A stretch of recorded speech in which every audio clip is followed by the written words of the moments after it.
ಎಲ್ಲ ಏನು ಅನ್ಕೊತಾರೆ, ಹರಳೆಣ್ಣೆ ಕುಡಿದು ಬಿಡು ದಿನ ಅದು ಸರಿ ಹೋಗುತ್ತೆ, ಇಲ್ಲ ಸಿರಪ್ಗಳು ಸಿಗುತ್ತೆ, ಕಾಯಂ ಚೂರ್ಣ ಸಿಗುತ್ತೆ, ಅದನ್ನು ತೊಗೊಂಡ್ಬಿಟ್ಟು ಮೋಷನ್ ಮಾಡಿಸ್ಕೊತಾ ಇರೋದು ಒಳ್ಳೇದಲ್ಲ. ಒಬ್ಬೊಬ್ಬರಿಗೆ ಒಂದೊಂದು ಥರ ಕಾಯಿಲೆ ಇರುತ್ತೆ. ಕೆಲವ್ರಿಗಲ್ಲೇನೋ ಅಡ್ಡ ಬಿದ್ದಿರುತ್ತೆ, ಇನ್ನೊಂದು ಥರ ಅವರು ಫುಡ್ಡಲ್ಲಿ ಪ್ರಾಬ್ಲಮ್ ಇರುತ್ತೆ, ಕೆಲವರಿಗೆ ಬೇರೆ ಕಾಯಿಲೆಗಳಿರುತ್ತೆ, ಅದರಿಂದ ಕರುಳಾಡೋದು ತುಂಬ ಸ್ಲೋ ಆಗೋಗಿರುತ್ತೆ. ಎಲ್ಲದಕ್ಕೂ ಒಂದೇ ಮಂತ್ರ ಅಲ್ಲ. ಕಾನ್ಸ್ಟಿಪೇಷನ್ ಕ್ಲಿನಿಕ್ ಅಂತ ಒಂದು ಮಾಡಿದ್ದೀವಿ. ಮಲಬದ್ಧತೆ ಬಗ್ಗೆ ಸ್ವಲ್ಪ ಮಾಹಿತಿ ಕೊಡ್ತೀನಿ. ಮಲಬದ್ಧತೆ ಅಂದರೆ ಏನು?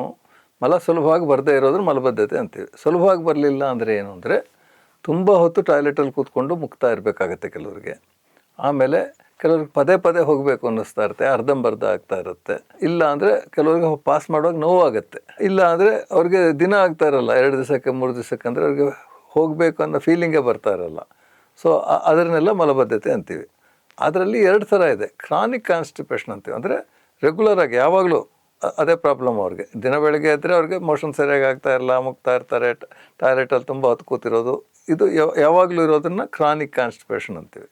ಇನ್ನೊಂದು ಯಾವಾಗನ್ನ ಎಲ್ರಿಗೂ ಆಗ್ತಾ ಇರುತ್ತೆ, ಅದನ್ನು ನಾವೆಲ್ಲ ಪ್ರಯಾಣ ಮಾಡಿರ್ತೀವಿ, ಸರಿಯಾಗಿ ಊಟ ತಿಂಡಿ ಸರಿಯಾಗಿ ಮಾಡಿರಲ್ಲ, ನೀರು ಕುಡಿದಿರಲ್ಲ, 1 ದಿವಸ 2 ದಿವಸ ಆ ಥರದ ಮಲಬದ್ಧತೆ ಆಗೋದು ಅದು ಕಾಮನ್ನು. ಅದೆಲ್ಲ ಕಾಯಿಲೆ ಅಲ್ಲ.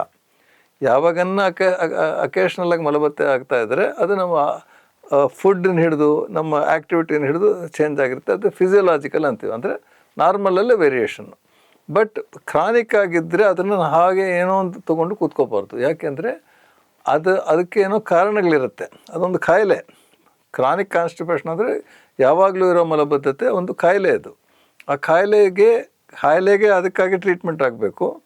ಎರಡನೇದು ಅದರಿಂದ ಸೈಡ್ ಎಫೆಕ್ಟ್ಸ್ ಥರ ಆಗುತ್ತೆ. ಅಂದರೆ ಕೂತ್ಕೊಂಡು ತುಂಬ ಮುಗ್ತಾ ಇರೋದು, ಅದನ್ನು ಮಾಡಿದ್ರೆ ಹರ್ನಿಯಾ ಅಂತ ಆಗೋದು, ಪೈಲ್ಸ್ ಆಗೋದು, ಆಸ್ಮಾ ಇರೋರಿಗೆಲ್ಲ ಇದಾಗಿ ಪ್ರಾಬ್ಲಮ್ ಆಗೋದು, ಈ ಥರ ಎಲ್ಲ ಆಗುತ್ತೆ. ಅದಕ್ಕೋಸ್ಕರ ಮಲಬದ್ಧತೆ ಕ್ರಾನಿಕ್ ಕಾನ್ಸ್ಟಿಪೇಷನ್ನ ನೆಗ್ಲೆಕ್ಟ್ ಮಾಡಿಕೊಡೋದು. ಅದಕ್ಕೆಲ್ಲ ಏನೇನು ಕಾರಣಗಳು ಅಂತ ನೋಡಿಬಿಟ್ಟು ಅದಕ್ಕೆ ತಕ್ಕ ಟ್ರೀಟ್ಮೆಂಟ್ ಕೊಡ್ತೀವಿ. ಎಲ್ಲದಕ್ಕೂ ಒಂದೇ ಮಂತ್ರ ಅಲ್ಲ.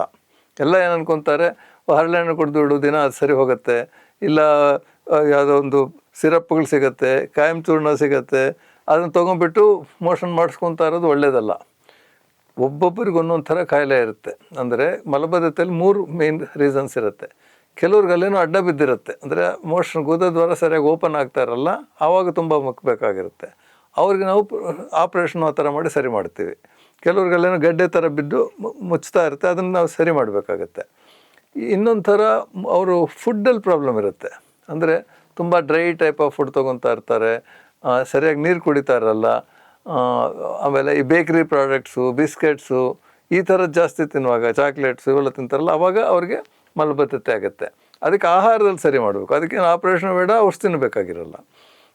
ಇನ್ನೊಂದು ಥರ ಕೆಲವರಿಗೆ ಬೇರೆ ಕಾಯಿಲೆಗಳಿರುತ್ತೆ, ಅದರಿಂದ ಕರುಳಾಡೋದು ತುಂಬ ಸ್ಲೋ ಆಗೋಗಿರುತ್ತೆ. ಕರಳು ಹೇಗೆ ಪ್ರೆಸ್ ಮಾಡ್ಕೊಂಡು ಹೋಗ್ತಾ ಇರಬೇಕು, ನಾವು ಮೋಷನ್ ಮುಂದಕ್ಕೆ ಹೋಗಬೇಕು ಅಂದರೆ ಆ ಕರಳಾಡೋದು ವೀಕ್ ಆಗೋಗಿರುತ್ತೆ. ಅಂದರೆ ತುಂಬ ವಯಸ್ಸಾದವ್ರಿಗಿರ್ಬೋದು, ಇಲ್ಲ ಡಯಾಬಿಟಿಸ್ ತುಂಬ ವರ್ಷಗಳಿಂದ ಇದ್ದು ನರಗಳೆಲ್ಲ ವೀಕ್ ಆಗಿರುತ್ತೆ. ಹೈಪೋಥೈರಾಯ್ಡ್ ಅಂತ ಥೈರಾಯ್ಡ್ ಕಾಯಿಲೆ ಇರೋರಿಗೆ ಅದು ಆ್ಯಕ್ಟಿವಿಟಿ ಕಡಿಮೆ ಆಗೋಗಿರುತ್ತೆ. ಅವ್ರಿಗೆ ಅದಕ್ಕೆ ಟ್ರೀಟ್ಮೆಂಟ್ ಕೊಟ್ಟರೆ ಸರಿ ಹೋಗುತ್ತೆ. ಸೊ ಅದಕ್ಕೆ ಮಲಬದ್ಧತೆನ ನಾವು ಏನಕ್ಕೆ ಬರ್ತಾ ಇದೆ ಅಂತ ಕಂಡು ಹಿಡಿಬೇಕು. ಅದಕ್ಕೆ ಒಂದು ಸ್ಪೆಷಲ್ ಇದಿರುತ್ತೆ. ಕಾನ್ಸ್ಟಿಪೇಷನ್ ಕ್ಲಿನಿಕ್ ಅಂತ ಒಂದು ಮಾಡಿದ್ದೀವಿ. ಅವ್ರವ್ರದ್ದು ಸರಿಯಾಗಿ ಸ್ಟಡಿ ಮಾಡಿ, ನಮ್ಮದು ಆಯುರ್ವೇದಿಕ್ ವಿಂಗ್ ಇದೆ, ಕೆಲವ್ರಿಗೆ ಆಯುರ್ವೇದಿಕ್ ಟ್ರೀಟ್ಮೆಂಟ್ ಆಗುತ್ತೆ, ಕೆಲವ್ರಿಗೆ ಡೈಟ್ರಿ ಚೇಂಜಸ್ ಬೇಕಾದ್ರೆ ಡೈಟಿಷಿಯನ್ ಇರ್ತಾರೆ, ಅವ್ರು ಹೇಳ್ತಾರೆ. ಆಮೇಲೆ ಆಪ್ರೇಷನ್ ಏನೋ ಬೇಕಾಗಿರೋದಕ್ಕೆ ನಾವು ಮೆಡಿಕಲ್ ಸೈಡಿಂದ, ನಮ್ಮ ಅಲೋಪತಿ ಸೈಡಿಂದ ಅದಕ್ಕೂ ಟ್ರೀಟ್ಮೆಂಟ್ ಕೊಡ್ತೀವಿ.